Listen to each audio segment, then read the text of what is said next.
दोस्तों नमस्कार। दोस्तों आज हम साधना या तपस्या शब्द पर चर्चा करेंगे। क्या है इसका मीनिंग? दोस्तों साधना का मतलब और तपस्या का मतलब एक ही है कि करते रहना, लगे रहना, पूरे तन मन से, पूरे एकाग्र होके किसी भी काम में लग जाना, लगे रहना, वो साधना होती है, वो तपस्या होती है। साधना और तपस्या अक्सर हमारे ऋषियों से जोड़ी गई है, क्योंकि सबसे ज़्यादा कठिन परिश्रम, सबसे ज़्यादा कठोर और सब कुछ त्याग देते थे वो, इसलिए साधना शब्द उन्हीं के साथ जुड़ा है। क्योंकि एक्सेप्शनल जो चीज़ें होती हैं वो कुछ लोगों के साथ ही जुड़ती हैं। भीड़ में तो हम चलते रहते हैं, लेकिन कुछ लोग एक्सेप्शनल होते हैं, अलग से होते हैं, उनकी अलग से पहचान होती है। और साधना तप शब्द और तपस्या शब्द कोई आम शब्द नहीं है।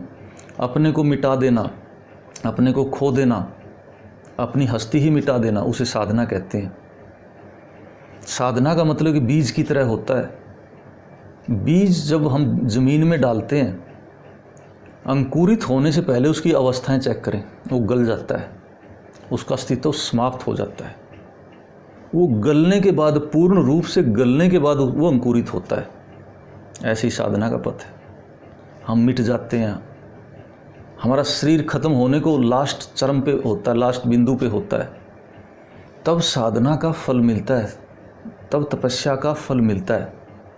तभी हमारी सिद्धियाँ प्राप्त होती हैं कि जब आदमी का ये डर निकल जाए कि मैं रहूं या ना रहूं, लेकिन मुझे ये करना है, तो साधना होती है और तपस्या होती है। तो दोस्तों साधना और तपस्या मंत्रों तक या ग्रंथों तक नहीं है, जीवन में भी इसका बड़ा महत्व है। आप किसी भी काम को हाथ में लेकर उस पर डटे रहिए, उसमें लगे रहिए, उसमें सभी से आगे निकलने की कोशिश करते रहिए। सोचना नहीं है, करना है। क्योंकि सोचते तो हम रजाई में पड़े पड़े भी लोग सोचते रहते हैं, लेटे लेटे भी लोग सोचते रहते हैं, लेकिन करने का मतलब साधना है। उस पथ पे चलिए, निश्चित रूप से आप भी औरों से आगे रहेंगे और आपको औरों से अच्छा फल अपने जीवन में निश्चित रूप से मिलेगा। कोई नहीं रोक सकता। हम किस्मत का रोना रोते रहते हैं, भाग्य का रोना रोते रहते हैं। दोस्तों भाग्य भी अगर जन्म कुंडली में लिखा भाग्य साथ नहीं देगा और आपने साधना शुरू कर दी, तपस्या शुरू कर दी, भाग्य भी बदल जाता है और भाग्य भी साथ निश्चित रूप से देने लग जाता है। क्योंकि परमात्मा को भी दया आ जाती है, ग्रहों को भी दया आ जाती है कि इससे ज़्यादा और क्या करेगा। वो हमारे कर्मों के फल नष्ट होके और उस साधना का फल हमें भाग्य के रूप में दोबारा से मिल जाता है। ये पक्की बातें हैं। और साधना के पथ पे चल के ही हम ग्रह दोषों का नाश कर सकते हैं, हम ग्रहों के उपाय कर सकते हैं और उनका निश्चित रूप से फल मिलेगा। ये नहीं कि हमने बस सिर्फ दान कर दिया और साधना का पथ अपनाया नहीं, कोई फ़ायदा नहीं, घूमते रहो पंडितों के पास। पंडित लोग बता सकते हैं, दान बता सकते हैं, यहीं तक उनका रोल है, लेकिन करना आपने है, चलना आपने है। और मैं गारंटी के साथ कहता हूँ कि साधना और तपस्या के पथ पे चले बिना कोई उपायों का भी फायदा नहीं है।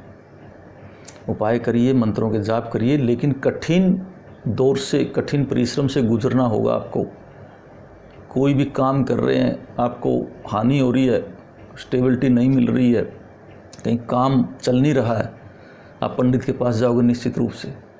पंडित कहेगा इस ग्रह का दोष है, इस ग्रह का दोष, आप ये करिए। उसके साथ में, वो करने के साथ में आपको कठोर परिश्रम, एकाग्रचित होकर लगना होगा। अगर आपकी दुकानदारी है, आप दुकानदारी में जमे रहिए, लगे रहिए, साफ़ सफाई से, ध्यान से, औरों से अच्छी सेटिंग करके आप लगे रहिए। एक दिन आपका दौर जरूर आएगा। आप खेती बाड़ी करते हैं, उसमें लगे रहिए, उपाय भी करिए, ग्रहों के उपाय भी करिए, मंत्र जाप भी करिए, देवी देवताओं को भी मानिए, लेकिन आप काम में लगे रहिए। काम तो पकड़ना पड़ेगा आपको निश्चित रूप से फल मिलेगा। ये पक्की बातें हैं। आप सिर्फ उपाय करेंगे, मंदिर में बैठे रहेंगे, इधर तपस्या और साधना का मार्ग नहीं अपनाएंगे, आपको कुछ नहीं मिलने वाला। ये गारंटी है। चाहे कितना भी बड़ा पंडित हो, वो कुछ नहीं कर पाएगा आपका। हवन यज्ञ से भी कुछ नहीं कर पाएगा। हवन यज्ञ का आपका पैसा लग जाएगा, आप और आर्थिक स्थिति कमज़ोर हो जाएगी, लेकिन जब तक आप साधना के पथ पे, तपस्या के पथ पे, कर्मठता के पथ पे नहीं चलेंगे, कल्याण असंभव है, नहीं होगा। कोई ना कोई साधना का क्षेत्र आपको पकड़ना पड़ेगा, कोई भी तपस्या का क्षेत्र पकड़ना पड़ेगा, चाहे पशुपालन हो, चाहे खेतीबाड़ी हो, चाहे अपना बिजनेस हो, कुछ भी हो, वो साधना तो करनी पड़ेगी। ये साधना है। ऋषि मुनि मंत्रों की साधना करते थे, हम कर्म की साधना करें और निश्चित रूप से फल पाएंगे। कोई रोक नहीं सकता, भगवान भी रोक नहीं सकता। भगवान भी ये कहेगा कि मैं कर्म का फल क्यों रोकूं। तो दोस्तों, प्रोग्रेस करिए, कर्मठ बनिए और साधना के पथ पे आगे बढ़िए। निश्चित रूप से आप विजेता होंगे, आपकी विजय होगी। जय हिंद।